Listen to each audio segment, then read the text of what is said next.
नमस्कार। कृषि दर्शन कार्यक्रम में आप सभी किसान भाई बहनों का हार्दिक स्वागत है। किसान भाइयों, जैसा कि आप जानते हैं कि गर्मियों का मौसम शुरू हो चुका है। ऐसे मौसम में जो पशुपालक भाई हैं, बल्कि जो हर किसान के पास एक दो तो पशु होते ही हैं, कुछ खास ध्यान रखना पड़ता है, खास देखभाल करना पड़ता है। इससे जैसे आवास की व्यवस्था कैसे होना चाहिए, आहार की कैसे होना चाहिए, और कोई ऐसी बीमारी तो नहीं है जिससे पशुओं को नुकसान हो सकता है। और छोटे छोटे जो नवजात बछड़े होते हैं उनकी क्या अलग से देखभाल की जाती है।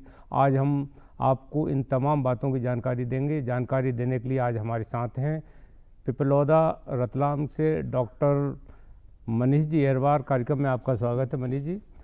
तो मनीष जी, सबसे पहले आप ये बताएं कि हमारे किसान भाई, जैसा कि आप भी जानते हैं, आप एक क्षेत्र में हैं, ग्रामीण क्षेत्र में आप पदस्थ हैं, तो जो पशुपालक भाई हैं गर्मियों में उन्हें खास ध्यान रखना पड़ता है। ऐसी कौन कौन सी खास बात हैं जिनको पशुपालक भाई ध्यान रखें? सर, जैसे कि हमारा भारत है एक कृषि प्रधान देश है, और हमारे देश में जो वातावरण का प्रभाव है वो पशुओं के साथ साथ मनुष्य पर भी पड़ता है।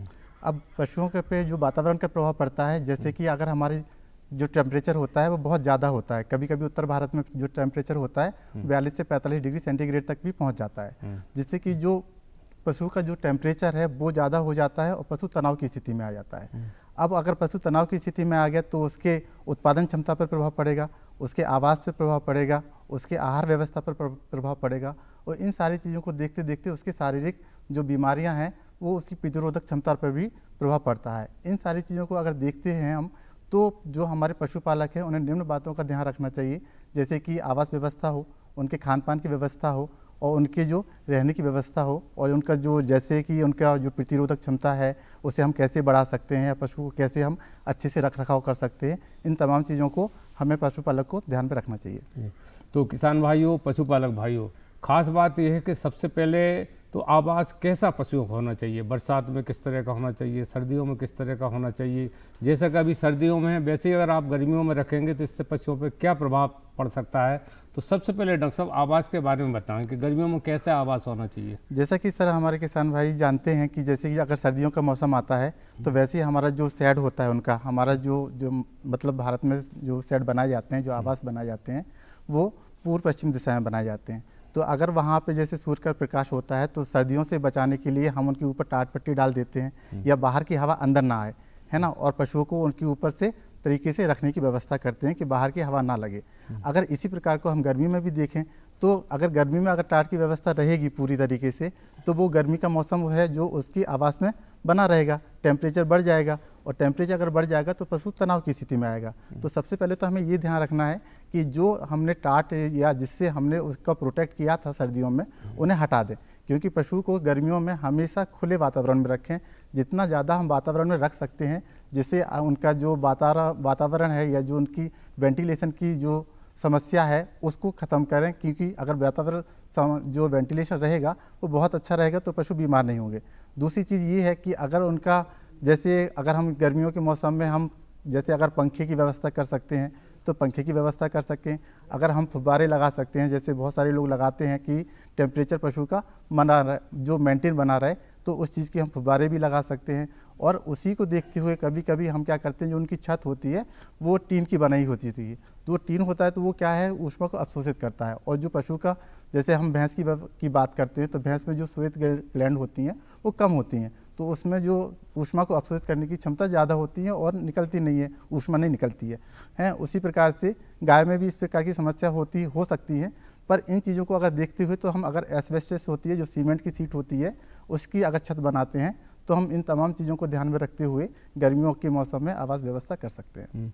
तो आवास वैज्ञानिक ढंग से अगर हो तो निश्चित तौर से पशुओं पर इसका प्रभाव नहीं पड़ेगा।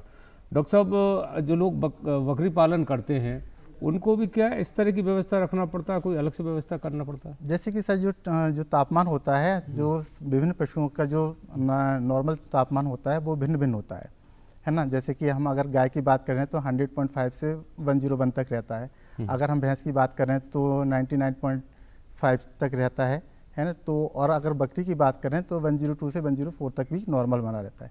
तो इनका जो नॉर्मल टेम्परेचर होता है तो वो उनकी थोड़ी सी रेजिस्टेंस या जो प्रतिरोधक क्षमता होती है तापमान की प्रति वो ज़्यादा होती है। तो अगर हम कर सकते हैं तो बेहतर है, क्योंकि पशुओं कुछ वैरायटी के ऊपर भी डिपेंड करता है कि अगर नस्ल, अगर तुम्हारे आपकी जो नस्ल है जैसे रेगिस्तान में है कोई नस्ल, वहाँ पे अगर इन्वायरमेंट को एडजस्ट कर रही है तो वो आपको ऐसी जगह पे भी आप रख सकते हैं। लेकिन कुछ ऐसी नस्लें होती हैं जो ठंडे प्रदेशों से आती हैं और वहाँ पे अगर इस तरह की रखा जाए तो वो एक्सेप्ट नहीं करेंगी। तो उनके लिए भी हम इस प्रकार की व्यवस्था कर सकते हैं कि जिससे कि उनका तापमान मेंटेन बना रहे। तो सबसे पहले किसान भाइयों, पशुपालक भाइयों, आप आवास देखें, अपना घर देखें जहाँ पशुओं को आप बांधते हैं, चारा डालते हैं, वहाँ ये देखें कि वहाँ सुगम व्यवस्था हो, हवा का अच्छा हो, गर्मी ज़्यादा नहीं लगे। किसान भाइयों, अब समय हो चला है छोटी से ब्रेक का। ब्रेक के बाद फिर आपसे मिलते हैं। अरे सुन तो। मुझे क्या सुनाना चाहते हो? जो सुनाओ मेरी सौतन को। किसको? अरे वही तुम्हारा मोबाइल फोन जिससे सुबह शाम दिन रात चिपके रहते थे और कहते थे किसान कॉल सेंटर से बातें हो रही हैं। अच्छा ये बात है। हाँ, क्यों, क्या हुआ? अब बात नहीं होती क्या? अब तो झट से बात हो जाती है। संबंधी समस्याओं का अपनी भाषा में तुरंत हल पाने के लिए पूरे भारत में किसी भी फोन से हेल्पलाइन नंबर पर संपर्क करें। किसानों का दोस्त किसान कॉल सेंटर। किसान भाइयों, ब्रेक के बाद फिर आपका स्वागत है। हमारे साथ हैं पशु चिकित्सालय पिपरोदा रतलाम से डॉक्टर मनीष अहरवार जी। आइए उनसे चर्चा करते हैं। डॉक्टर साहब, अब बात आती आहार की। तो पशुओं को गर्मियों में क्या अलग प्रकार का आहार दिया जाता है कि जैसे अभी सर्दियों में आहार दे रहे वैसे ही खिलाना चाहिए? क्या आहार देना चाहिए पशुओं को? जैसा कि सर हम जानते हैं कि जैसे हमारे पास बरसात आती है तो हमारे पास जो फॉडर कल्टीवेशन होता है, जैसे बरसीम का हम लगाते हैं, जय लगाते हैं, इस प्रकार का अगर वहाँ पे, क्योंकि पूरा आहार उस समय जब होता है तो पूरा आहार हम उपयोग नहीं कर पाते हैं। और गर्मियों में वही चीज़ की परेशानी आती है।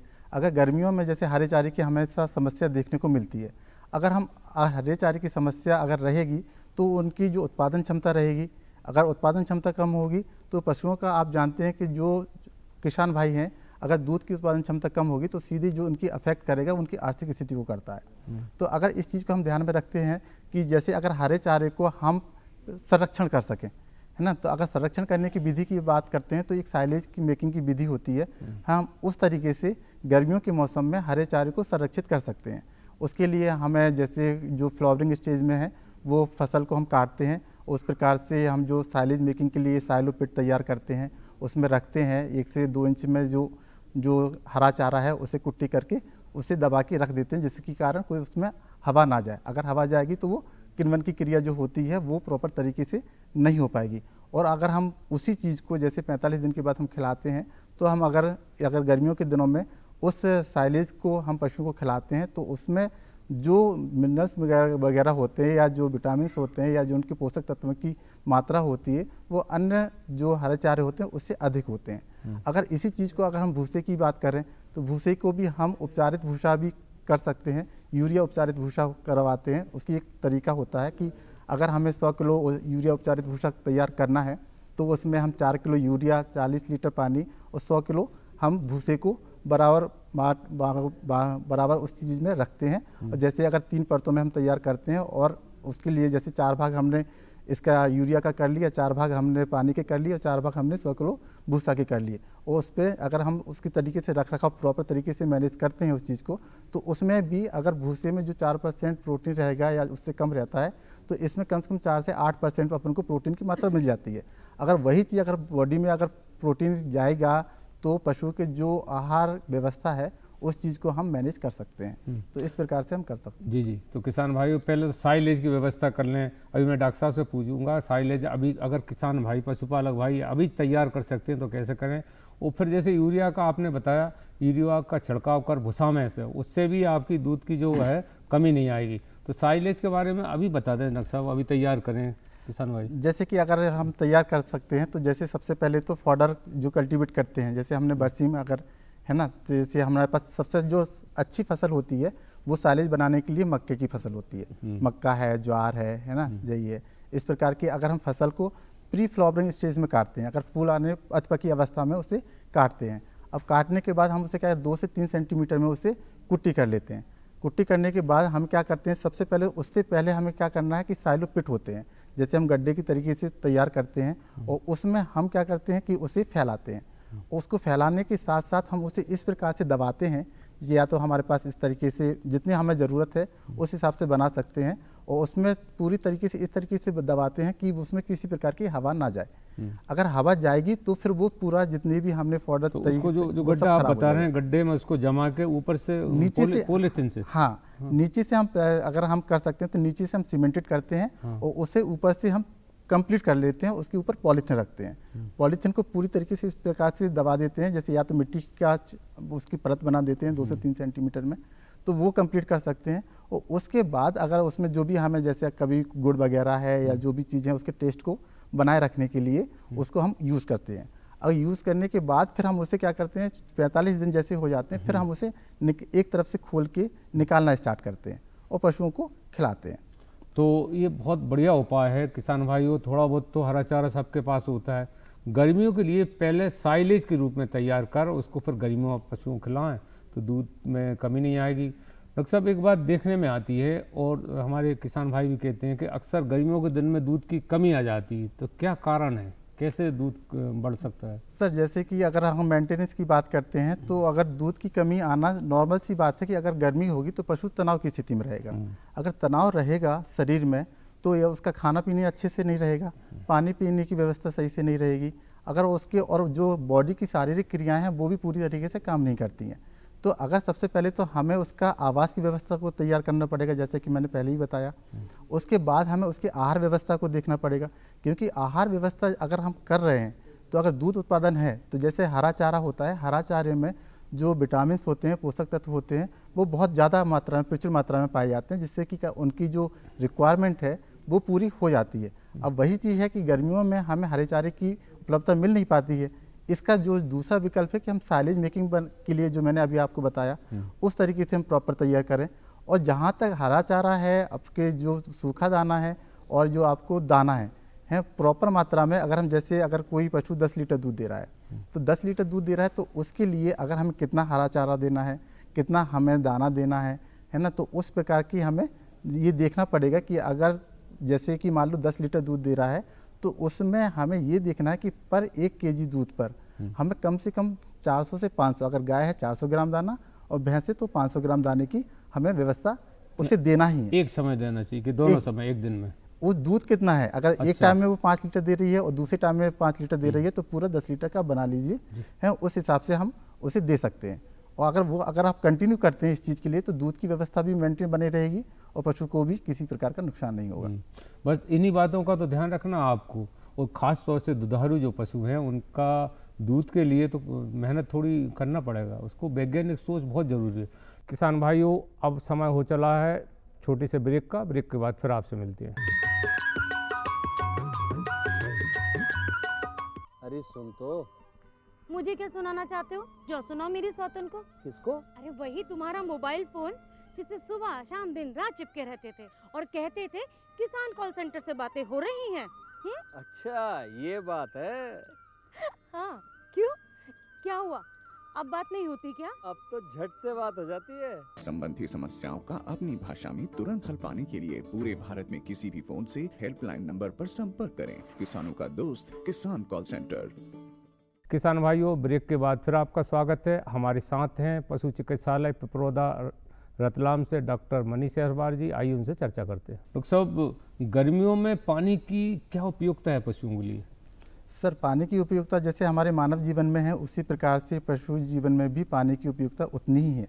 जैसे कि गर्मियों के दिनों में हमारा क्या है, शारीरिक जो बॉडी का टेम्परेचर है वो मेंटेन करने के लिए हमें पानी जितना ज़्यादा हम पशुओं को पिला सकें। जैसे अगर हम बात करते हैं जहाँ पे ज़्यादा गर्मी पड़ती है तो वहाँ पे हम 2 से कम 3 से 4 टाइम भी हम उसे पानी दे सकते हैं। और एड लिफ्टर मतलब भरपूर मात्रा में उसे पानी दें, पानी से किसी प्रकार का कोई नुकसान नहीं है। अगर हम पानी की व्यवस्था करते हैं, अगर पानी रहेगा तो बॉडी में जो हाइड्रेशन की कंडीशन है वो मेंटेन बना रहेगी। अगर पानी नहीं होगा तो बॉडी में जो डिहाइड्रेशन है वो स्टार्ट हो जाएगा और बॉडी में जितनी भी शारीरिक क्रियाएं हैं वो कमज़ोर हो जाएंगी। उस प्रकार से पानी की बहुत उपलब्धता है। डॉक्टर साहब, पशुओं को पानी पिलाने की प्रक्रिया बताएं। हमें ये देखने में आता है गाँव में लोग पशुओं को छोड़ दिया, नदी या पोखर में गए और पानी पी लिया, तो इससे ऐसा करना चाहिए? बिल्कुल, अगर पानी खाने, आहार व्यवस्था और पानी की व्यवस्था दो अगर हमने मेंटेन कर लिया दोनों चीज़ों को, तो हम आधी से ज़्यादा बीमारियों पर काबू पा सकते हैं। क्योंकि ज़्यादातर जो बीमारियां होती हैं वो खान पीन से ही होती हैं। अगर हम देखा होगा गांव में कि बहुत सारे जो पशु होते हैं वो क्या करते हैं, गांव में तालाब में छोड़ देते हैं, वहाँ से गंदा पानी है वो पीते हैं, और जो भी उसके जैसे जो कुछ परजीवी होते हैं, कुछ प्रोटोजोआ होते हैं, कुछ बीमारियां ऐसी होती हैं जो हमें खाने पीने से ही होती हैं। अगर हम साफ स्वच्छता के ऊपर निर्भर करते हैं तो इस चीज़ को हम ये कह सकते हैं कि पशु के स्वास्थ्य पर बहुत ध्यान दिया जा सकता है। तो पशुपालक भाइयों, खान पान और पानी पीने के लिए इसमें स्वच्छता बहुत ज़रूरी है। आप खान पान में ध्यान रखें तो निश्चित तौर से अनेक बीमारियां नहीं हो सकती, इनसे बचा सकता है। बात बीमारियों की चलिए डॉक्टर साहब, तो गर्मियों में कौन कौन सी बीमारी पशुओं में होती हैं? सर, बीमारियों का तो ये है कि आप जैसे कि अगर गर्मियों की बात करें तो बीमारियों का कोई एक पर्टिकुलर टाइम होता नहीं है, तो बीमारियां होती रहती हैं। लेकिन गर्मियों में अगर हम बात करते हैं तो एक तनाव की स्थिति होती है। एनिमल को अगर तनाव होगा, हीट स्ट्रोक क्या आता है। अगर हीट स्ट्रोक ज़्यादा होगा, जैसे हमारे पास गर्मी की बात करते हैं तो बॉडी में जो वातावरण का प्रभाव पड़ता है, एक होता है कि खुद की जो ऊष्मा होती है वो संचालित होती है। अगर हम वातावरण की बात करते हैं, जैसे अगर किसी ने जानवर को बाहर बांध दिया सीधा, तो सूर्य के प्रकाश में, तो वो टेम्परेचर को सीधा एब्जॉर्ब करेगा, और सीधा एब्जॉर्ब करेगा तो पशु हाँफने लगता है तो फिर धीरे धीरे वो हीट स्ट्रोक की कंडीशन में एक्सेप्ट कर लेता है और पशु की मृत्यु भी हो सकती है। अच्छा। दूसरी चीज़ ये आती है कि हमने देखा है कि जैसे मुंह पका खुर पका बीमारियाँ होती हैं, HS होता है, जैसे गलघोटू की बीमारी है, आपको लंगड़ा बुखार की बीमारी है, एंथ्रेक्स की बीमारियाँ हैं, और आपको रेबीज़ की बीमारियाँ, जो और बीमारियाँ हैं वो भी कभी भी हो सकती हैं। तो इन पे ध्यान रखना चाहिए उनको। बिल्कुल, इन सारी चीज़ों को ध्यान में रखने के लिए हमें सबसे पहले तो ये है कि टीकाकरण सबसे मोस्ट इम्पोर्टेंट चीज़ है कि आप पशुओं को टीका लगवाएं समय पर। डॉक्टर साहब, ये टीकाकरण कब करना चाहिए, कब होना चाहिए? अगर जैसे हम बात करते हैं कि जो जैसे मुंह पका खुर पका की बीमारी है तो उसमें हम टीकाकरण करते हैं, गलघोटू की बीमारी में हम टीकाकरण करते हैं, लंगड़ा बुखार की बीमारी में हम टीकाकरण करते हैं, रेबीज़ की बीमारी में करते हैं, एंथ्रेक्स में करते हैं, कुछ प्रोटोजोआ जैसे थायलेरियोसिस है उसका भी टीका है। तो इन चीज़ों का हम टीका एक जो प्री मानसून सीज़न है उससे पहले हम पशुओं को लगा दें, और अगर लगा दिया जाता है तो वो जो उस मानसून में जो बीमारियां आती हैं उनसे पशु में प्रतिरोधक क्षमता स्टार्ट हो जाएगी। अगर प्रतिरोधक क्षमता आ गई है तो पशु को मतलब उस बीमारी से पशु दूर रहेंगे, पशु बच जाएंगे। तो किसान भाइयों, बीमारी आने के पहले ही अगर आप टीकाकरण समय पे करवा दें तो बीमारी आएंगी नहीं। उसमें जो है रोग प्रतिरोधक क्षमता पशुओं में आ जाती।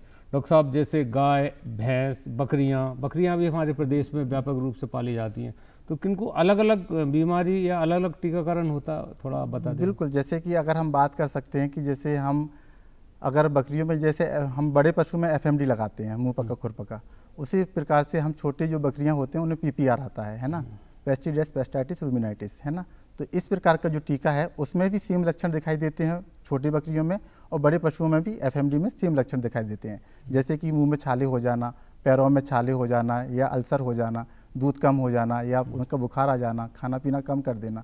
तो इस प्रकार के जो लक्षण है वो बकरियों में भी दिखाई देते हैं। तो एक तो ये FMD, ये PPR हो गई। बाकी उसमें ETB का लगता है एंडोटॉक्सिमिया का जो टीका होता है वो बकरियों में लगाया जाता है। जो पशुशालाएं होती हैं या गौशाला होती हैं, तो दुधारू पशुओं के बछड़ों को कितनी दूर रखना चाहिए? क्या कोई दूरी होती है निश्चित, इतनी दूर उनको गौशाला उनकी होना चाहिए, पशुशाला? जैसे कि अगर हम गौशाला की बात करते हैं तो गौशाला में हम ऐसे पशुओं को प्राथमिकता दी जाती है जो स्ट्रे एनिमल हैं या जो बाहर है या जिनका कोई मालिक नहीं है, तो हम उन जो पशु हैं उन्हें अधिकांश गौशाला में रखते हैं। और जैसा कि आप हम सभी जानते हैं कि अधिकांश जो हमारे पशुपालक हैं वो क्या करते हैं कि बहुत सारे मतलब अगर दूध उत्पादन कम है या फिर दूध नहीं दे रही है तो उस गाय को छोड़ देते हैं, तो वो हम क्या करते हैं गौशाला में रखते हैं। अब गौशाला में हमने इस तरीके से मेंटेन करके रखा हुआ है कि वहाँ पे जो ग्यावन पशु हैं उनके लिए अलग सेट की व्यवस्था है, जो दुधारू पशु हैं उनके लिए अलग व्यवस्था है, ये छोटे बच्चे हैं उनके लिए अलग व्यवस्था है। तो इस प्रकार से ज़रूरी नहीं है कि आपको डिस्टेंस मेंटेन करना है, डिस्टेंस सिर्फ उनको मेंटेन करना है जो बीमार पशु हैं। अगर बीमार पशु हैं उनके लिए सभी पशुओं को अलग रखना है और बीमार पशुओं के लिए अलग शेड बनाना है जब तक कि वो उनकी बीमारी सही नहीं हो जाती है। डॉक्टर साहब, आपने हमारे किसान भाइयों को, पशुपालक भाइयों को समय पर उचित जानकारी दी, बहुत बहुत धन्यवाद। Thank you. किसान भाइयों, कृषि के क्षेत्र में नित्य नए अनुसंधान हो रहे हैं, ये जानने के लिए आइए देखते हैं खबर खेती की। नमस्कार किसान भाइयों, स्वागत है आपका खबरें खेती की में। चलिए नजर डालते हैं आज के मुख्य समाचारों पर। कृषि में AI जलवायु क्षेत्र में सहयोग करेंगे। मध्य प्रदेश में गेहूं खरीदी शुरू। प्रदेश में जायद फसलों की बुआई तेज। मूंग उड़द की देखभाल। बगीचे में लगाएं कुंदरू। और अब खबरें विस्तार से। केंद्रीय कृषि और ग्रामीण विकास मंत्री श्री शिवराज सिंह चौहान और गेट्स फाउंडेशन के संस्थापक श्री बिल गेट्स की नई दिल्ली में एक अहम बैठक हुई। कृषि भवन में आयोजित इस चर्चा में दोनों ने कृषि, ग्रामीण विकास, महिला सशक्तिकरण और तकनीकी नवाचार जैसे मुद्दों पर गहन बातचीत की। यह बैठक ऐसे समय में हुई है जब भारत और वैश्विक संगठन मिलकर गरीबी, भूख और जलवायु संकट से निपटने की कोशिशों में जुटे हैं। श्री चौहान ने बताया कि डिजिटल कृषि, आर्टिफिशियल इंटेलिजेंस, AI, बायोटेक्नोलॉजी और जलवायु अनुकूल तकनीकों पर विचार विमर्श हुआ। उन्होंने कहा, भारत गेट्स फाउंडेशन और अन्य वैश्विक साझेदारी के साथ मिलकर दुनिया के सबसे गरीब और पिछड़े क्षेत्रों की मदद के लिए प्रतिबद्ध है। वहीं बिल गेट्स ने भारत में हो रहे कृषि अनुसंधान की तारीफ करते हुए कहा, यहाँ का काम बेहतरीन है और इससे पूरी दुनिया को फायदा हो सकता है। मध्य प्रदेश में गेहूं खरीदी शुरू हो चुकी है। अब तक 10 लाख से अधिक किसानों ने पंजीयन करवाया है। प्रदेश भर में 2691 खरीदी केंद्र स्थापित किए गए हैं। राज्य सरकार किसानों को प्रति क्विंटल 175 रुपये का बोनस दे रही है। मुख्यमंत्री डॉक्टर मोहन यादव ने मंत्रियों को निर्देश दिए हैं कि वे अपने प्रभार वाले जिलों में गेहूं उपार्जन की निगरानी करें। वित्तीय वर्ष 2025-26 के बजट को स्वीकृति मिलने के बाद मुख्यमंत्री ने सभी मंत्रियों को निर्देश दिया है वे अपने विभागीय सचिवों और विभागाध्यक्षों के साथ मिलकर निर्धारित राशि के नियमानुसार उपयोग की रणनीति बनाएं। अनुपूरक बजट में कैपिटल मद के तहत 11,317 करोड़ रुपए और रेवेन्यू मद के तहत 7,889 करोड़ रुपए की राशि स्वीकृत की गई है। मध्य प्रदेश में मुख्य रूप से मूंग, मूंगफली, मक्का, उड़द एवं धान फसल जायद में ली जाती है। इसमें सबसे प्रमुख और किसानों को मुनाफा देने वाली फसल मूंग है, जिसे जायद में सबसे अधिक क्षेत्र में प्रदेश के किसान अपनाने लगे हैं। चालू जायद वर्ष 2025 में लगभग 11,59,000 हेक्टेयर में मूंग लेने का लक्ष्य रखा गया है। इसके विरुद्ध अब तक 51,460 हेक्टेयर में मूंग की बोनी हो गई है। समर्थन मूल्य में बेहतर कीमत मिलने के कारण गत वर्ष किसानों को लाभ हुआ। इसे देखते हुए लक्ष्य में इस वर्ष 1 लाख हेक्टेयर की वृद्धि की गई है तथा किसान मूंग लगाने के प्रति उत्साहित भी हैं। राज्य में इस वर्ष 13,47,000 हेक्टेयर से अधिक क्षेत्र में जायद फसलें लेने का लक्ष्य रखा गया है। इसके विरुद्ध अब तक 1.11 लाख हेक्टेयर से अधिक क्षेत्र में बोनी हो गई है। मध्य प्रदेश में तीसरी फसल के रूप में जायद में मूंग उड़द की खेती काफ़ी लोकप्रिय हो रही है। पानी की उपलब्धता के मुताबिक मूंग उड़द का बेहतर उत्पादन लेकर अच्छी आमदनी प्राप्त की जा सकती है, परंतु इसके लिए समय समय पर फसल की देखरेख जरूरी है, तभी अच्छा उत्पादन प्राप्त किया जा सकता है। ग्रीष्मकाल में तापमान बढ़ता रहता है, इस कारण खेत में पानी की कमी आने लगती है। 10 से 15 दिनों के अंतर से सिंचाई करने के पहले खेत से खरपतवार निकाल लें, ताकि जड़ एवं पोषक तत्वों का असर फसल पर ना हो। आमतौर पर पीला मोजेक बहुत आता है। पीले मोजेक वायरस को सफ़ेद मक्खी स्थानांतरित करती रहती है। इस वजह से सफ़ेद मक्खी की सक्रियता पर ध्यान दें और इसको देखते हुए रोगर 1 मिलीलीटर प्रति लीटर पानी में घोल बनाकर 10 दिनों के अंतर से 2 छिड़काव करें। साथ ही पत्तियों पर फफूंदिया रोग भी आता है। इससे निदान के लिए सल्फेक्स 2 मिलीलीटर प्रति लीटर पानी में घोल बनाकर 10 दिनों के अंतर से 2 छिड़काव करें और अच्छा उत्पादन प्राप्त करें। कुंदरू एक बहुउपयोगी तथा नकदी सब्जी फसल है। एक बार लगाने के बाद बेल 4 से 5 वर्ष तक फल देती है। केवल रखरखाव की ज़रूरत होती है। उत्तम जल निकास वाली दोमट भूमि इसके लिए उपयुक्त है। इसे मार्च अप्रैल तथा जून जुलाई दोनों मौसम में लगाया जा सकता है। लता की कटिंग से नया रोपण किया जाता है। 25 से 30 सेंटीमीटर लंबी, जिसकी मोटाई छोटी उंगली के समान हो उपयुक्त होती है। 3 से 3 मीटर दूरी पर 30 गुणा 30 गुणा 20 सेंटीमीटर के गड्ढे तैयार कर लें। उसमें 10 किलो गोबर खाद भरें। इसके बाद बेल लगाने के बाद उर्वरकों में प्रति बेल 50 ग्राम यूरिया, 100 ग्राम सिंगल सुपर फॉस्फेट तथा 10 ग्राम म्यूरेट ऑफ पोटाश डालें। इसके पहले किस्मों का चयन अपनी ज़रूरत के मुताबिक या फिर वैज्ञानिकों से चर्चा करके करें। उन्नत किस्म जैसे AC5, AC48, IIV RC1 एवं 2 को लगाया जा सकता है। बेलों को सहारा देने के लिए तार का मंडप तैयार करें ताकि बेलों का विकास अच्छा हो और 2-4 साल तक उत्पादन मिलता रहे। ग्रीष्मकाल में 5 से 7 दिनों के अंतर से सिंचाई करें। फलन लगातार 8 से 9 माह तक होता है। 3 से 4 दिनों के अंतर से तुड़ाई करें। तो किसान भाइयों, खबरें खेती की में आज बस इतना ही। दीजिए अनुमति। नमस्कार। तो अभी आपने देखा कि गर्मियों का मौसम जो चल रहा है उसमें कुछ खास बातों का अगर आप ध्यान रखें तो निश्चित तौर से दुग्ध उत्पादन कम नहीं होगा। जैसे आहार व्यवस्था अच्छी होना चाहिए, निवास व्यवस्था अच्छा होना चाहिए, नवजात पशुओं की देखभाल अच्छी करना चाहिए और साथ में जो बीमारी है ना उसका तत्काल उपाय कर लें तो निश्चित तौर से उत्पादन बढ़ेगा और हमारे किसान भाई, पशुपालक भाई आर्थिक रूप से मजबूत होंगे। फिर मिलेंगे ऐसी नई जानकारी के साथ। तब तक के लिए नमस्कार।